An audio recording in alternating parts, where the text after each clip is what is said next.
ना उकडायची गरज ना तळायची गरज. झटपट अळूची वडी खाण्यासाठी ही रेसिपी नक्की फॉलो करा. हॅलो, मी Sonali. Welcome to my channel. तर ही वडी बनवण्यासाठी आपल्याला एका बाउलमध्ये बेसन घ्यायचं आहे. त्यामध्ये क्रश करून ओवा घालायचा आहे.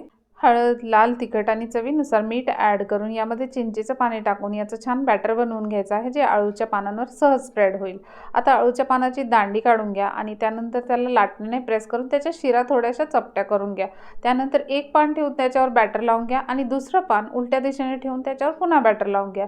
त्याच्या साईडच्या कडा फोल्ड करा आणि फोल्ड केल्यावर हलक्या हाताने प्रेस करत याचा असा रोल करून घ्यायचा आहे.